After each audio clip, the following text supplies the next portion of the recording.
everybody. Thanks for being here today. Thanks to Perfusion.com for having me, and thanks Susan. She's the one who brought me here. If there's any women here who are not in the Women in Facebook group or Women in Perfusion group on Facebook, Susan had asked the question for any ideas, and I said, what about a talk on traveling? Because a lot of people ask me questions about it. So thank you. So a little bit about myself. My name is Summer Pizzuti, and I have been a perfusionist since I graduated from Duquesne University in Pittsburgh, Pennsylvania, back in 1999. And I've worked primarily in the state of Michigan, in the Detroit area. And I did take a couple years out working in the medical device industry as a clinical and sales rep. So traveling isn't new to me, but traveling as a perfusionist was new to me. And at the beginning of 2021, I formed my own LLC called US Perfusion, and I have been working as a 1099 locum ever since, and I've enjoyed it so far. So 2020 was a year of change for everybody, whether we liked it or not. And when I think about change, for me, a change to move into traveling was more of both a choice and a push. I like having new challenges and meeting new people and, doing the same thing that we do every day, just different ways. But also it was a little bit of push because my kids now are of college age, and my older daughter is in college out of state, and then my younger son is a junior in high school. So I was happy to be able to make a little bit more extra money by working as a traveling perfusionist. Rather than trying to sell pictures of my feet online. But anyway, so everybody has different reasons why. You might have a life-changing event, but I saw this online and I was like, yes, that really would be a great idea when I was a kid, but sometimes you have to be careful what you wish for because you might just get that. And sometimes I felt a little frustrated, being a salaried person and working a lot and really thinking, man, I wish I really was able to work a lot more and get paid for what I was working.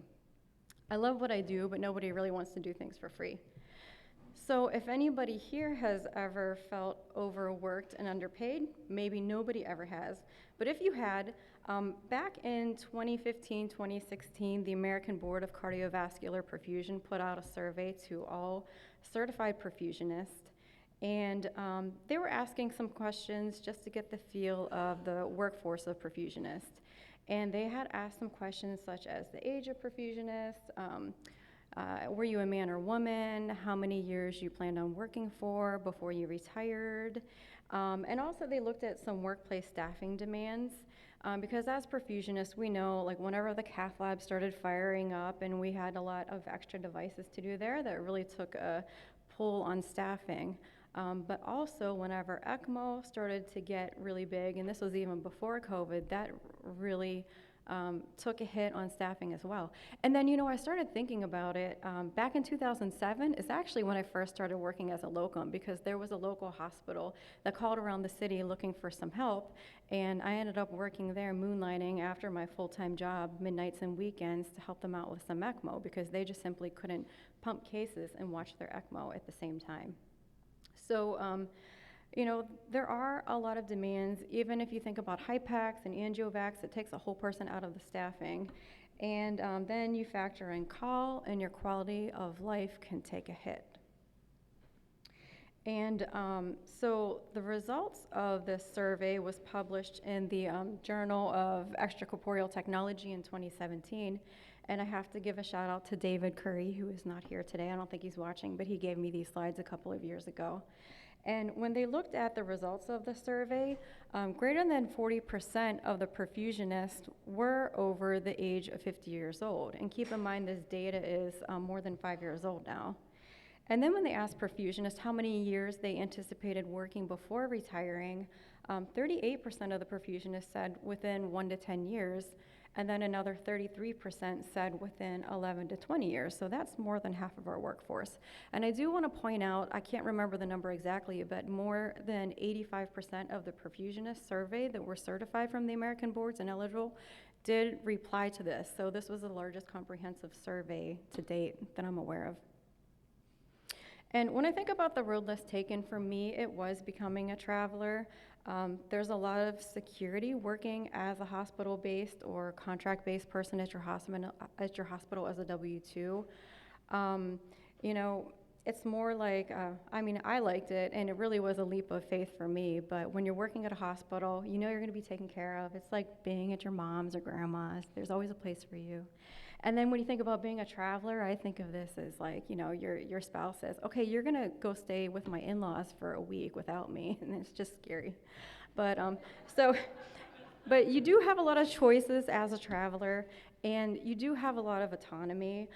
You're in charge of your own place that you go to, you're in charge of your own schedule, and I find wherever I've been, there has been a lot of appreciation, a lot of nice people like Susan, I just love her. And I really believe that information changes lives, of course. When I thought about traveling, I talked to some travelers that I knew, and they really answered a lot of my questions, and I want to thank those people that I spoke with today, and they know who they are because I really deeply appreciate it. And then I hope that, I can get people thinking about what is your heart's desire, what you want to do today, and then help you get there if you have some questions. If you like having options and enjoying new places, I know I do. And I'm not going to make this whole thing like it's all rainbows and butterflies. I'll give you some truths. But this was a hike that I did in Northern California one day before work. And if anybody is from there, you're so lucky. But this was called Black Sands Beach, north of the Golden Gate Bridge. And so I hiked there, and it was beautiful. And then I went to work that afternoon, and I had the best day ever. And I don't know. That's why. And so today, I just want to be very transparent. I'm not going to feed anybody any BS because I don't like that. If you have any feedback, I'm more than happy to hear it. And you can always text me or email me, or I'm on Facebook and social media, so you can contact me that way. And then I also just ask you to take action. If you're thinking about doing it, why not try it? There definitely is more of a demand for perfusionists than supply, so you always have somewhere to go back to. And for me, when I was thinking about traveling, I reached this tipping point. And if anybody has read these Malcolm Gladwell series books, one of them is called The Tipping Point. And he talks about all these examples of, once this idea reaches this tipping point, it just spreads like fire. And so there were a few things that made me take this turn. But one of the things I wanted to show to everybody was just the amount of vacation. And typically, as a hospital-based person, we get about 4 weeks of vacation off a year. So you get this slice of the pie, and you might get a little bit more depending on your shifts. For me as a traveler, I prefer to work about 3 weeks or more a month. And so I have about 10 weeks of vacation off a year. But I do want to say that when I'm working somewhere, I like to make the most of my time. And so when I'm working, I volunteer to take call, and I'll stay somewhere that whole time. And then there's one staffing group that has a model where you can be their full-time traveler and work 200 days a year, and then you get 23 weeks of vacation off. So that's very appealing to me one day. I'll get there one day. But the nice part is it's your choice. And if I made some people think right now, like, yes, I'm going to do it, and then you start to get a little bit scared, this is how I felt. I was like, oh my God, my heart. If you have seen Indiana Jones series, and this is The Last Crusade, and this is whenever his dad gets shot, and he has to go find the cup of life for him, and then he's on one side of this cliff, and then he looks down, and there's nothing but a pit of empty death. And then he has to get to the other side of this open door in a cliff. And then he starts thinking about what he did in life to prepare for this day, and he studied, different options to take, and he was like, yes, this is it. I'm going to take this leap of faith. So he took his first step, and whenever he did, he found that there was this bridge there of support helping him, and this is truly how it is in the travel world. There's a lot of people out there, but we're like, I don't know, Spider-Man, you can't really see us. And locum perfusion, I keep talking about this word locum. If you're not sure what a locum is, Wikipedia defines a locum as a person who temporarily fulfills the duty of another. And this may be due to maybe someone's on medical leave, or maybe someone in their program just had enough of being overworked and underpaid, and they up and quit, and they need someone to help them fill in quickly. or they just have a lot of ECMO and they need coverage. So there could be many reasons. And really, you have your choice. You can get your feet wet and just do like I did a while back, kind of moonlight. There are some people that are secretly doing this. I don't recommend telling your hospital, but it's really easy to work evenings and weekends, or if you want to take time off and use your vacation to work somewhere and get paid during it. I thought about this a long time ago, but my time was a little bit more valuable back then, but it is your choice. Or really, you can go all in and you can just say, okay, this is it. I'm going to start traveling, and then there you go. So just one step is needed.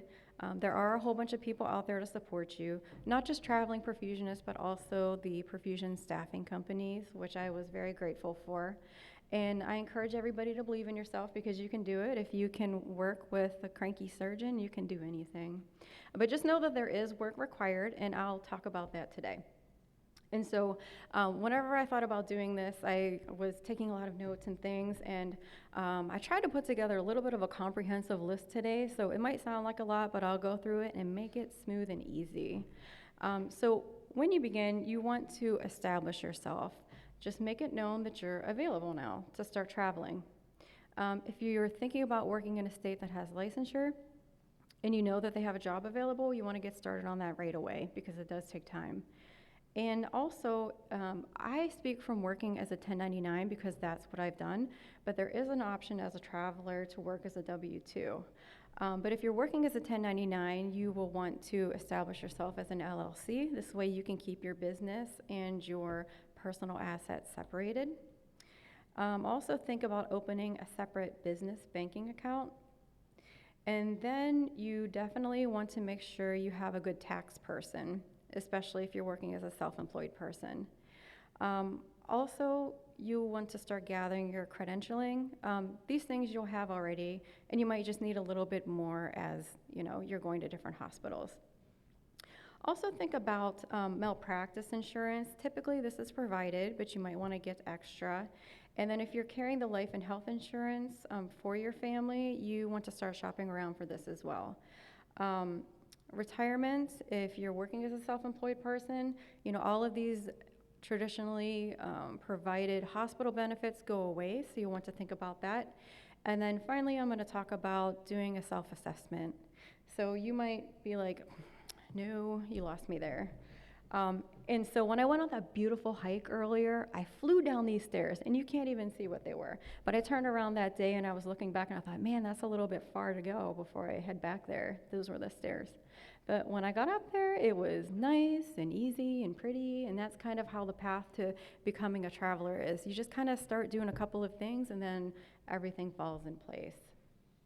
So first things first, the most fun part is you want to start networking. So you can go on LinkedIn. If you're not on there, I would recommend you go on LinkedIn and build up a profile for yourself, make yourself available, open to work. You can start talking with the perfusion staffing groups. Let them know that you're available and what your availability is. Also look at job boards if you're thinking about contracting directly with a hospital yourself. Indeed.com and even LinkedIn posts a ton of jobs. And you will also be getting a lot of call from recruiters. And no offense against recruiters, I know a lot of great recruiters, but there's a lot of people that jump on the perfusion bandwagon, and they definitely may not know what we do. They'll ask, okay, what shift do you want to work? And it makes me laugh. And then sometimes the pay they offer won't even be anything like even an hourly rate of a hospital person. And then the question to ask is, okay, well, if this is serious, can you give me a reference of somebody that works with you right now? And then when they don't give it to me, my instincts were right. So I just want to set people up for success. Also speak with your colleagues, because we know as perfusionists, everybody knows someone that knows someone. And like they said early in the Robert Walker story, it took one call to somewhere to link people up. And then talk to the students at your sites. I think students are wonderful. And they always know the inside scoop for the hospitals because they're traveling around and they might know who else needs help. And then finally, talk with us traveling staff at your hospital, especially if you have travelers that are nurses or scrub techs, because I have met people along the way during traveling, and they're always working at other cardiac centers. and then they know who might need help and what are good hospitals to work at. And I had mentioned licensure earlier. If you work in a state with licensure, you're already familiar with it. But if you don't and you're looking to get licensed, depending on what state you're working on, it definitely takes time. And you can start on the state's website, the Perfusion website. I found that the Medical University of South Carolina had a really nice comprehensive website, and it had a link to every single hospital that every single state that requires certification, and also the direct link of how to get started. And there, I noticed that they had California on there. They used to have licensure, but they don't anymore. And there is a cost associated with licensure. It can be anywhere from about $50 to more than $400. So just keep in mind whenever you are thinking about getting licensed, maybe go at one state at a time wherever you're working, because every year you will have to renew at a cost. And you might just think, well, I'm not going to renew it, but then you're going to have to go through all that paperwork again.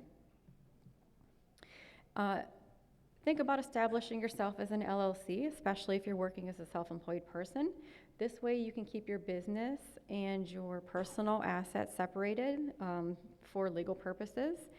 And you can easily go on your state's website and apply for an LLC. And if you think about what you're going to name it, you might want to go on, like for example, Michigan has a way that you can look and see what names are already taken, so don't get dead set on a name until you make sure that it's available. The cost for me in the state of Michigan was $50 to get a licensure. I chose to get it overnight, expedited, so that was $100.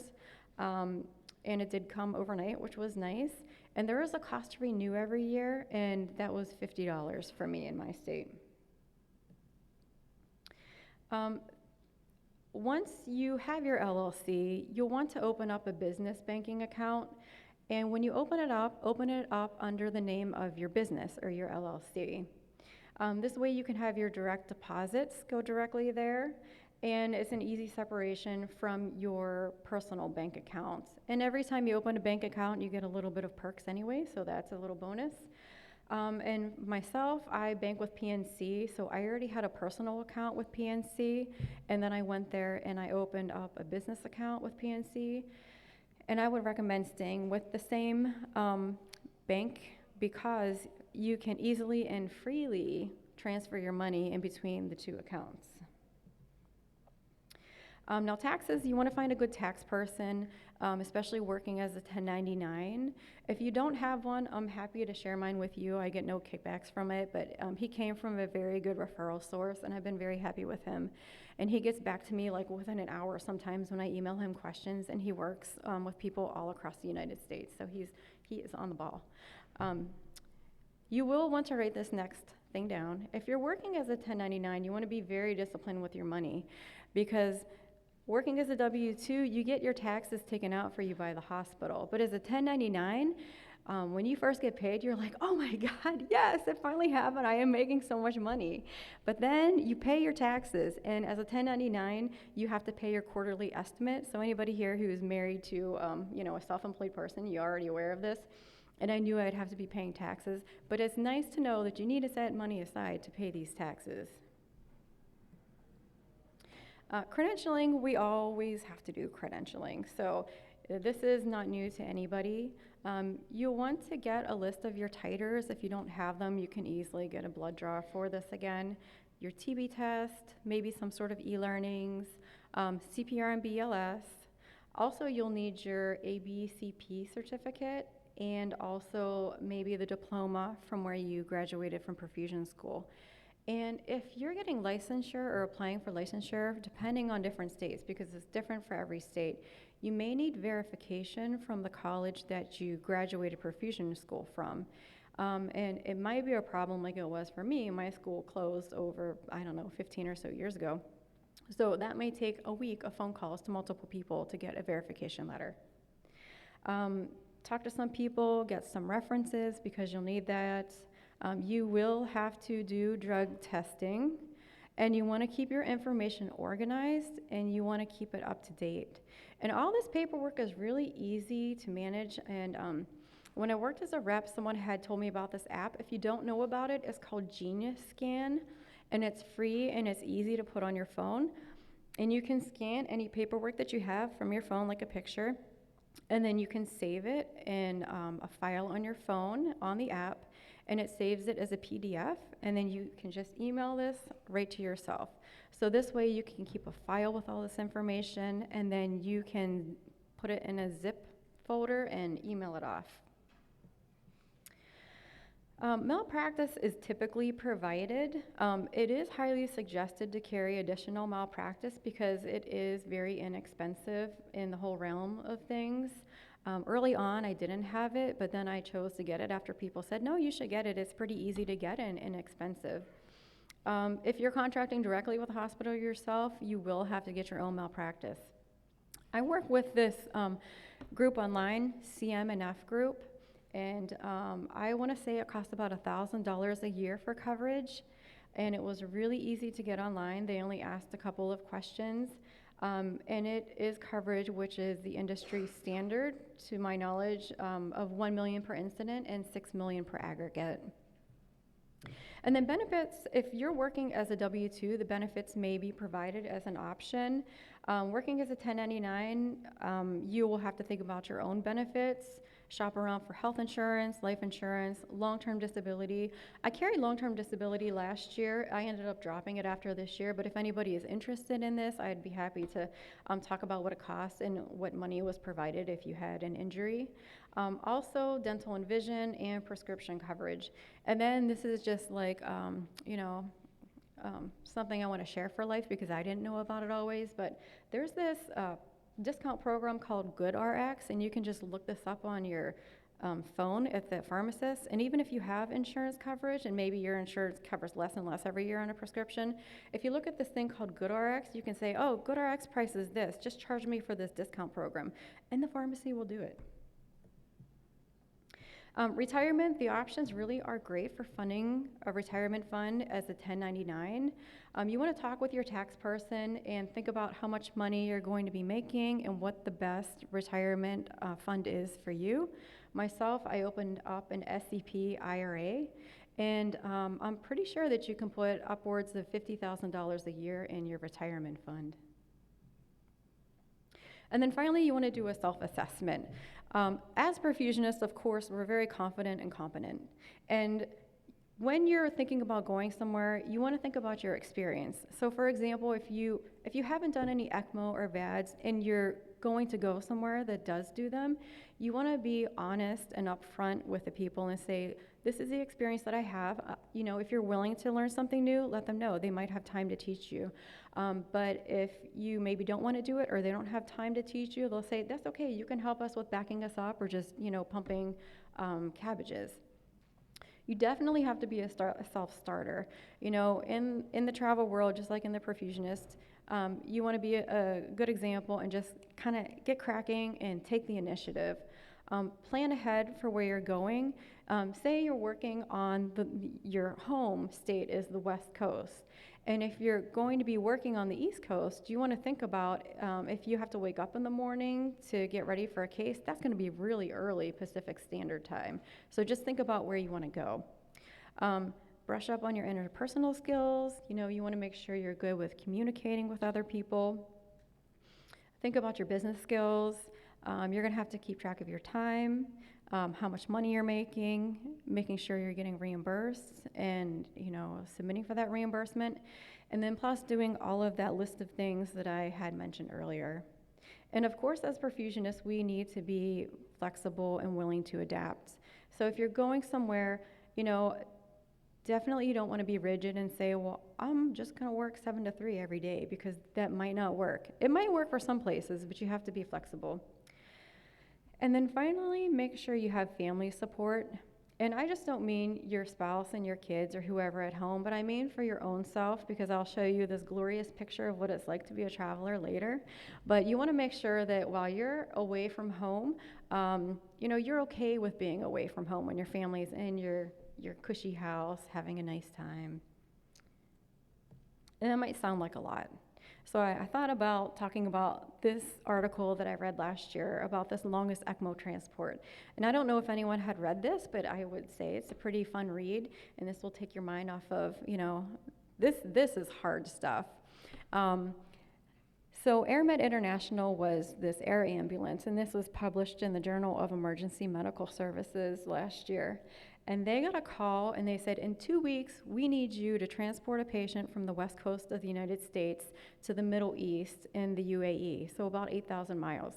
And he was a COVID patient on VV ECMO. And this was also in the middle of the pandemic.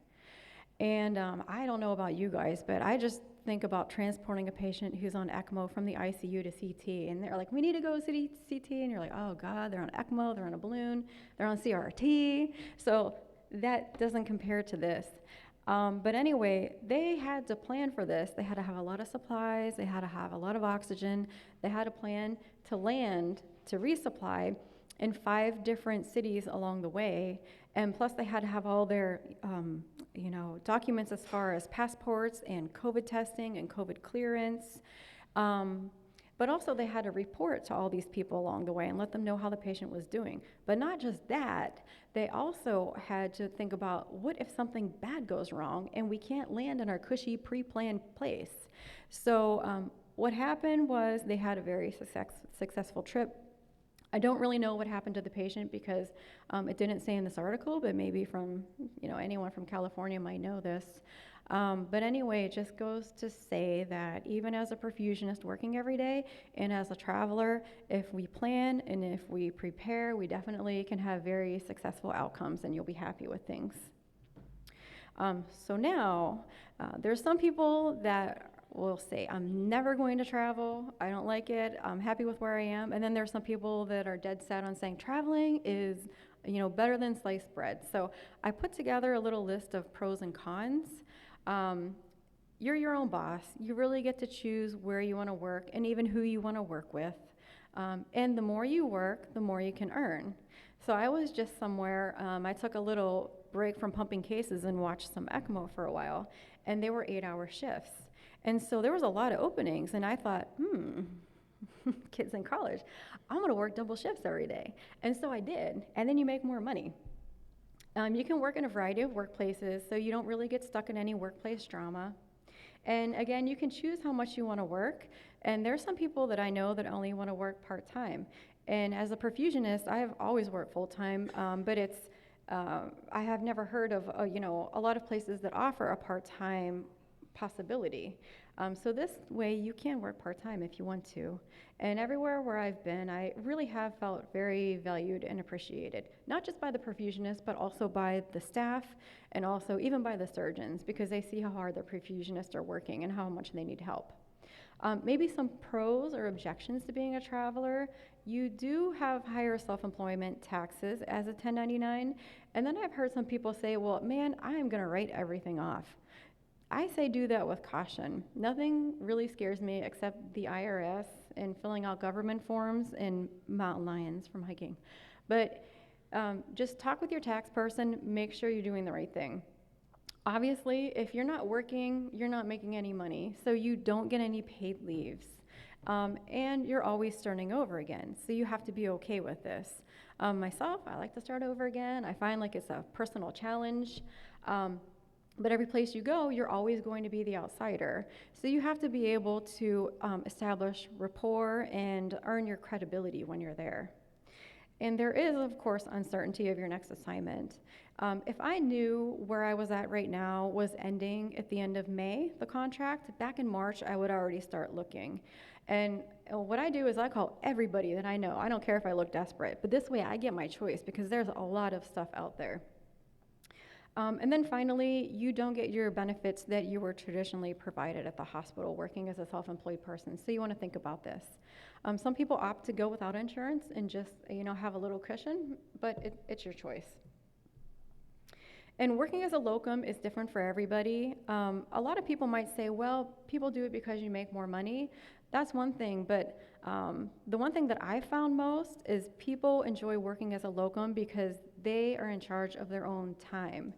And as a perfusionist, I like to ask people what their perfusion story is. I find it pretty interesting. But now working as a traveler, I ask people how they got into traveling because I think that's also pretty fun. I like, the new challenge everywhere and working in a new environment. A lot of people I see now are using this as a bridge to retirement. So in those earliest slides that I had, maybe a lot of people aren't retiring quite so early because now they might choose to sit and watch ECMO and get out of the OR. And then one of my friends, when she heard I was doing this presentation, if you're out there, she said, no, don't talk about it. Everyone's going to become a traveler. But I said, I don't really think that's true. I remember years ago, there was a lot of money for me being offered at the time. And they were like, you just have to sit there on a weekend. That's all. But I physically couldn't do it with my family. So there's a time and a place for everybody. And then also, I find that some people do this out of family necessity. I know somebody recently moved because their kids were playing sports somewhere. And if they can't find a job right away in their city, then they can become a traveler. So common questions that I had when I started thinking about becoming a traveler and common questions that I get asked by people, I wanted to go over. And the first one is, what is the pay?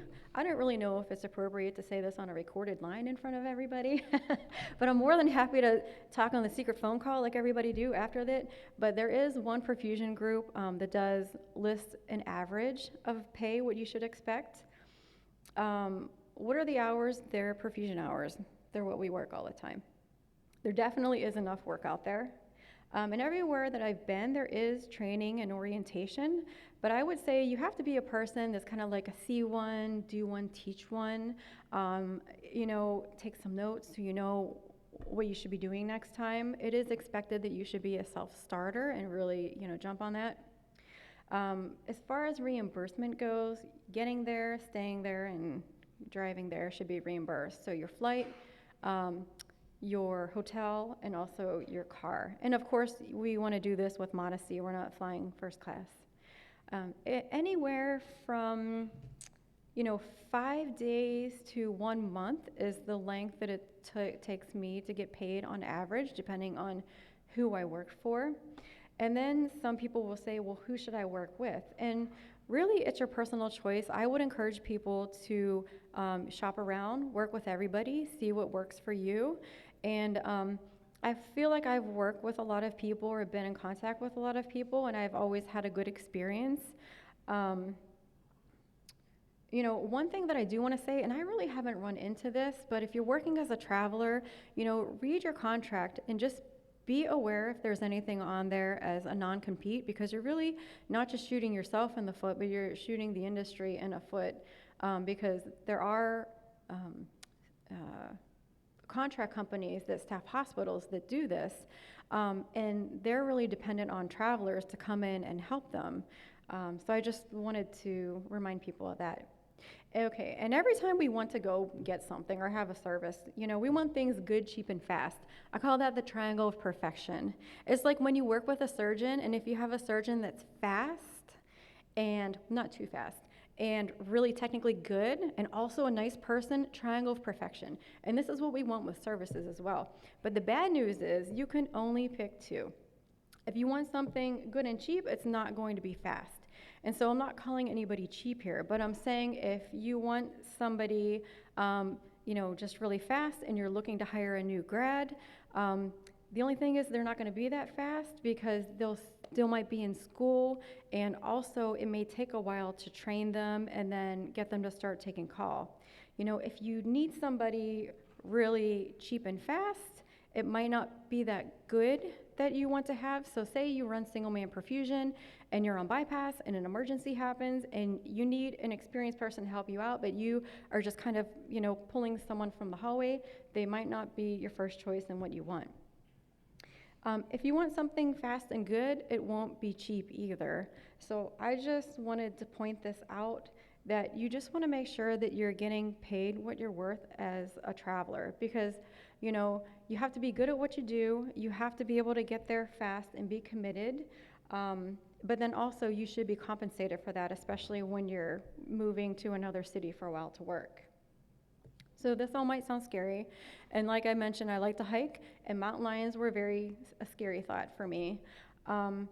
But there were signs along the way, and it told you what to do to prevent this sort of encounter. And also it said, if you did have something like this happen, what you should do to help get around it. And there are a lot of people that have pre-existing notions about being a traveler. They might think, I'm going to be left alone the first day. Or they might think, I'm going to go to a hospital and the perfusionist is going to be like, there's a pump room, have fun with that surgeon. Or they're going to be taken advantage of. The house perfusionists are going to go home after a couple of hours and you're going to be, cleaning all the heater coolers and, working 10 hours a day. This shouldn't happen. If it does, the good news is you're short term, you're a traveler, and I wouldn't say just up and quit because you don't want to burn bridges. You would want to talk with the person who's in charge and let them know. But just even talking about the timing and the pay, on average, I would expect to work about 8 hours a day, but there's ebb and flow. Maybe one day you work 4 hours, maybe one day you work 12 hours. I was somewhere new and I just worked the whole week and the day, but I also picked up call. And on that Friday, I did a case and it ended up getting delayed and so forth. And then we were ready to leave around 4 o'clock, and then the PA comes by and he's like, don't leave, nobody leave, there's a dissection. And so the dissection happened. So that day was a long day, but there were other days that weren't long days. So it all balances out. So now maybe if you're thinking about doing this, and you talk to somebody who's looking for some help, you want to find out the nature of the vacancy. So I would ask this person what the culture is like at their center and what they need help with, ECMO or pumping cases. Is it a small or a large center, depending on where you want to work? And how many surgeons, what do they like to work with? The same goes with the perfusion team. Ask what their schedule looks like on average, and then if they're looking for help with call. And then just confirm that the location that they're in is actually the location that you're thinking of, because there are some cities with the same name. And then kind of tap into your perfusion hotline and your friends and see if anybody knows about this place and why they're needing help. And then now, say you are agreeing to this assignment. So you want to prepare for the assignment. Secure some housing. I would recommend close to the hospital. Some people think about staying in Airbnbs or apartments. I would say do that with caution. I personally prefer a hotel. If there are any plumbing problems or loud neighbors or dogs barking, you can easily get moved. And then if you stay with the same hotel, you end up earning points and loyalty points, so you can use those for your own family vacation. The same goes with flights. You want to review the flight availability. Make sure where you're going has a flight going there that you can get to easily. And I would say for myself, I live in the Detroit area, and Delta is a hub there, and all the flights I find are pretty much the same price out of Detroit. But it is wise to stay with the same airline, just the same with hotels. You earn loyalty points and you earn status. So God forbid your flight gets canceled, you're trying to get to work, you'll easily get bumped on to the next flight sooner than the other people that travel one time a year. Speak to the point person or the perfusionist, find out some more details, ask if they have any surgeon protocols that they can share, so you can start looking at these ahead of time, get familiar with what the surgeons look like online. Think about hospital credentialing. There might be some things you need to do for sure before you get started. And then you can get some more clarity on the assignment, where to park the first day, do you need to get a badge before you enter the door? But then also, it is exciting, but definitely make sure you keep your expectations and your reality in check. It is fun wherever you go to do something new, to try something new, but also keep this in check with reality that you will be doing your job just in another city. And my personal example, the hotel room that I stayed in recently looked like this, and I was laying on the bed talking to my family, and I said, oh my God, my room is so orange. It's so orange and blue, and my yoga mat blended in with it. So I try to FaceTime my family every night, and so I had, my husband wasn't answering the phone, so I called my son, and I go, hey, where's Dad? And he goes, let me find him. And then he goes, I love my husband when I show this, and then he goes, oh, there he is on the couch in his favorite place. So when I talked about, wanting to be home, this is when I would want to be home. And I said, one day, Benton, you should find yourself a nice woman to marry so you can get cozy like this on the couch. My husband has a very successful career. I'm just kidding around. So anyway, there he is, my cute little husband and me laughing at him. So finally, steps for success. When you go somewhere, you want to introduce yourself to everybody. First impressions are very important. You'll need to prove yourself to the staff, earn your credibility. Know when to ask questions. Don't really make assumptions. You don't want to step on people's toes. You are coming into their house, so be a good house guest. And practice and study. You'll earn some credibility this way if people know you're trying. Take notes, so when you work with a surgeon one day, the next day you're not saying, oh, what did he do again? What did he use again? It's just like when you go to get your hair cut or your hair done. If your stylist said every time, wait, how do you like that again? I wouldn't be too confident in going back. Definitely offer a lot of help, and you want to be a team player. Everybody likes to know that someone has their back, and it's nice for that to be reciprocal. And every time you do it, it just gets easier. And so at the end of the last trip that I did, I always like to do something fun. So I keep this list of things that I want to do on the inside of my kitchen cupboard, and I had done this hiking and yoga trip for 4 days, and I got to hike to the top of this mountain. It was called Mount Tam in California, and it was just awesome. So there are some fun perks you get to do along the way. It just happened to be really close to where I was working. And so I put together a little collage. Sorry if I didn't ask permission of people, but I've had a lot of fun with my travelers along the way that I've met. And, thanks for being awesome, everybody. I really appreciate my time with everyone. So thank you guys for listening to me. I hope I lived up to your expectations. And if you have any questions, feel free to give me a text or give me an email.